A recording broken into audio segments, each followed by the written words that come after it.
Hello बच्चों, इस video के अंदर हम हीट चैप्टर के क्वेश्चन आंसर्स करेंगे।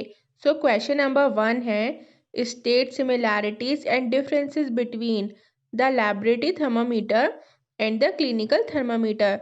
तो बच्चों, इस क्वेश्चन के अंदर ना आपको laboratory thermometer and clinical thermometer के बीच में सिमिलैरिटीज बतानी है एंड देन फिर आपको उन दोनों के बीच में डिफरेंसेस बताने हैं। तो देखिए बच्चों, सिमिलैरिटीज तो ये हो जाएंगी कि laboratory thermometer and clinical thermometer, ये दोनों ही थर्मामीटर ग्लास के बने हुए होते हैं एंड इन दोनों के अंदर ही मरकरी होती है। एंड डिफरेंसेस इनमें ये हो जाएंगे कि जो क्लिनिकल थर्मामीटर होता है उसकी temperature range 35 to 42 degree Celsius होती है और जो लैबोरेटरी थर्मामीटर होता है उसकी temperature range -10 degree to 110 degree Celsius होती है। ओके, अब क्वेश्चन नंबर 2 है, give 2 examples each of conductors and insulators of heat. तो देखिए यहाँ पे आपको कंडक्टर्स के 2 एग्जाम्पल्स देने हैं और इंसुलेटर्स के 2 एग्जाम्पल्स देने हैं। तो कंडक्टर्स हम उन्हें कहते हैं जिनसे करंट पास हो जाता है एंड इंसुलेटर्स हम उन्हें कहते हैं जिनसे करंट पास नहीं होता। तो कंडक्टर्स के एग्जाम्पल यहाँ पे हो जाएंगे आयरन एंड कॉपर और इंसुलेटर्स के एग्जाम्पल हो जाएगा यहाँ पे प्लास्टिक एंड वुड। अब क्वेश्चन नंबर 3 है, fill in the blanks. Part A, the hotness of an object is determined by its temperature. तो इसका मतलब है कि किसी भी ऑब्जेक्ट की हॉटनेस, मतलब कोई भी ऑब्जेक्ट कितना गर्म है, ये किस चीज़ से पता चलता है? ये हमें टेम्परेचर से पता चलता है। अब बी है, temperature of boiling water can not be measured by a clinical thermometer. तो देखिए बच्चों, बॉइलिंग वाटर का जो टेम्परेचर होता है वो हम क्लिनिकल थर्मामीटर से मेजर नहीं कर सकते। तो हम बॉइलिंग वाटर का टेम्परेचर क्लिनिकल थर्मामीटर से मेजर क्यों नहीं कर सकते? क्योंकि क्लिनिकल थर्मामीटर के अंदर टेम्परेचर रेंज कम होती है, इस वजह से। अब सी है, temperature is measured in degree Celsius. Temperature किस में मेजर करा जाता है?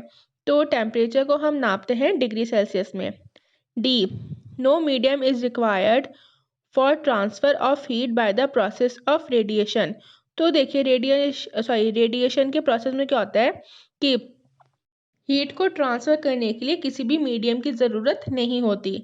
अब ई है, a cool steel spoon is dipped in a cup of hot milk, heat is transferred to its other end by the process of conduction. तो देखिए क्या मतलब है इसका कि एक स्टील का ठंडा चम्मच, उसको हमने किस में डाल दिया? उसको हमने गर्म दूध के कप में डाल दिया। अब जो चम्मच का दूसरा हिस्सा है वहाँ तक हीट ट्रांसफ़र हो गई। तो ये किस प्रोसेस के ज़रिए ट्रांसफ़र हुई? ये कंडक्शन के प्रोसेस के ज़रिए ट्रांसफ़र हुई। अब एफ है, clothes of dark colours absorb more heat better than clothes of light colours. तो देखिए डार्क कलर के जो कपड़े होते हैं ना वो हीट को ज़्यादा अच्छे से एब्जॉर्ब करते हैं और जो लाइट कलर के कपड़े होते हैं वो हीट को कम एब्जॉर्ब करते हैं। तो इसलिए कहा जाता है कि ठंड के अंदर हमें डार्क कलर्स पहनने चाहिए ताकि हीट अच्छे से एब्जॉर्ब हो जाए और हमें ठंड ना लगे। और गर्मियों में ये कहा जाता है कि हमें लाइट कलर के कपड़े पहनने चाहिए ताकि हीट ज़्यादा एब्जॉर्ब ना हो और हमें गर्मी ना लगे। अब क्वेश्चन नंबर 4 है, मैच द फॉलोइंग। तो यहाँ पे आपको कॉलम 1 को कॉलम 2 से मैच करना है। तो बच्चों मैंने ऑलरेडी मैच कर दिया है, ठीक है, मैंने ना सामने आंसर लिख दिए। सो फर्स्ट है, the land breeze blows during, इसको आप मैच करोगे नाइट से। तो लैंड ब्रीज कब चलती है? तो वो रात में चलती है। Okay, the sea breeze blows during, इसको आप मैच करोगे डे से। तो सी ब्रीज कब चलती हैं? तो वो चलती हैं सुबह में, मतलब दिन के टाइम में। फिर थर्ड है, dark coloured clothes are prefer during. तो बच्चों हमें डार्क कलर के, गहरे रंग के कलर हमें कब पहनने चाहिए? अभी मैंने आपको बताया था, सर्दियों में पहनने चाहिए। ओके, फिर फोर्थ है, light coloured clothes are prefer during, हमें हल्के रंग के कपड़े कब पहनने चाहिए? हमें उनको गर्मियों के मौसम में पहनना चाहिए। अब क्वेश्चन नंबर 5 है, discuss why wearing more layers of clothing during winter keeps us warmer than wearing just one thick piece of clothing. तो देखिए इसका मतलब, क्वेश्चन का मतलब ये है, मतलब क्वेश्चन आपसे ये पूछा जा रहा है कि हमें सर्दियों के मौसम में ज़्यादा लेयर्स के कपड़े क्यों पहनने चाहिए? हम एक मोटी सी थिक लेयर के कपड़े हम क्यों नहीं पहन सकते? मतलब काफ़ी थिक कपड़े लेकिन वो एक ही लेयर के हों, हम उनको ना पहन के हम ज़्यादा लेयर्स वाले कपड़े क्यों पहनते हैं? तो देखिए बच्चों, ऐसा इसलिए होता है क्योंकि ज़्यादा लेयर्स के कपड़े हमें वार्म रखते हैं, हमें गर्म रखते हैं। क्यों? क्योंकि एयर जो होती है वो लेयर्स के अंदर ट्रैप हो जाती है, ठीक है? और एयर जो होती है वो हीट की बैड कंडक्टर है, ओके। तो इस वजह से हमारी बॉडी की जो हीट होती है वो बाहर नहीं निकल पाती। तो ताकि हम गर्म रह पाएँ, हमारी बॉडी की हीट बाहर ना निकले, इस वजह से हम सर्दियों के अंदर ज़्यादा लेयरिंग वाले कपड़े पहनते हैं बजाय एक थिक लेयरिंग के, ओके। सो अब क्वेश्चन नंबर 6 है, look at figure 4.13, mark where the heat is being transferred by conduction, by convection and by radiation। तो देखिए बच्चों, जो आपकी फिगर 4.13 है उसके अंदर ना आपको लेबलिंग करनी है। उसमें क्या करना है, आपको बताना है कि हीट जो है वो कहाँ पर किस प्रोसेस से ट्रांसफ़र हो रही है। तो देखिए मैंने ना यहाँ पे लेबलिंग कर दी है, आप इसको देख के लेबलिंग कर लीजिएगा। अब क्वेश्चन नंबर 7 है, in places of hot climate it is advise that the outer walls of houses be painted white, sorry, be painted white, explain. तो देखिए इसका मतलब है कि जहाँ पे जिन इलाकों में बहुत ज़्यादा गर्मी रहती है वहाँ पे ऐसा क्यों बोला जाता है कि घर की जो बाहर की दीवारें हैं उनको वाइट पेंट कर दिया जाए। तो जैसा कि हमने कपड़ों के मामले में भी देखा था कि जो लाइट कलर्स होते हैं वो अपने अंदर हीट को कम एब्जॉर्ब करते हैं ना। तो इस वजह से ही हमें घर के जो बाहर की दीवारें हैं उन्हें भी हमें वाइट ही कलर करवाना चाहिए या लाइट कलर करवाना चाहिए ताकि हीट जो है वो कम एब्जॉर्ब हो और हमें घर के अंदर गर्मी कम लगे।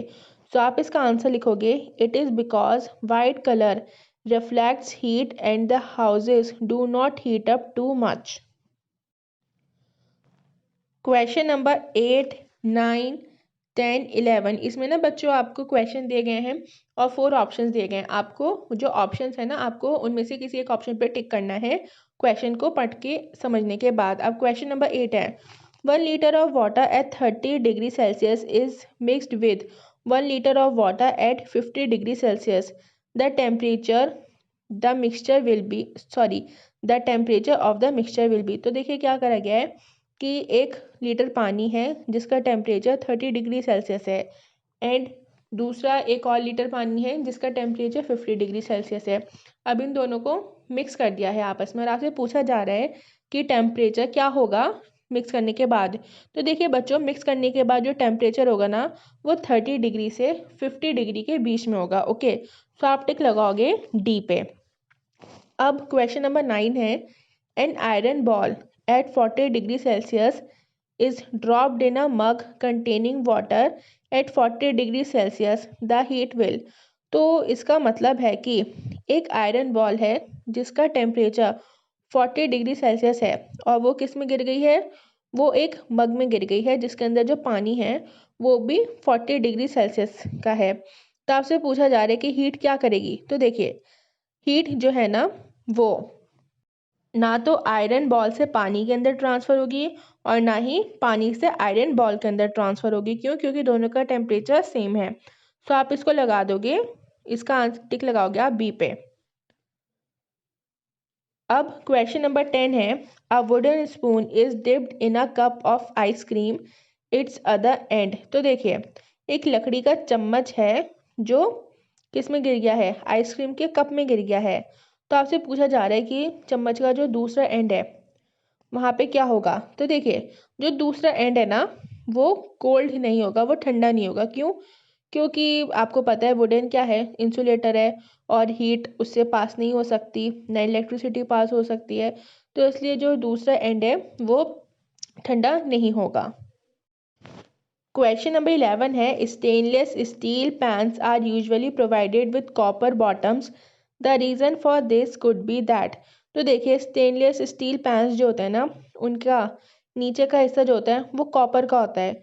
तो इसका रीज़न क्या हो सकता है? तो देखिए बच्चों, कॉपर जो है ना उसको अच्छा कंडक्टर माना जाता है हीट का। स्टेनलेस स्टील जो है उससे ज़्यादा अच्छा कॉपर को क्या माना जाता है? बेस्ट कंडक्टर माना जाता है, अच्छा कंडक्टर माना जाता है अगर हम कंपेयर करें स्टेनलेस स्टील से। तो इस वजह से जो स्टेनलेस स्टील का बॉटम होता है उसमें कॉपर दिया जाता है। तो आप इसका टिक लगाओगे सी पे। Copper is a better conductor of heat than the stainless steel. तो बस क्वेश्चन आंसर्स इतने ही थे। आई होप आपको वीडियो अच्छी लगी और समझ में आई हो। अगर वीडियो अच्छी लगी और समझ में आई तो प्लीज़ चैनल को सब्सक्राइब, वीडियो को लाइक एंड शेयर करना ना भूलें एंड साथ ही साथ बेल आइकन को भी दबा दें ताकि जब भी मैं कोई न्यू वीडियो डालूँ तो आपको उसका नोटिफिकेशन मिल जाए।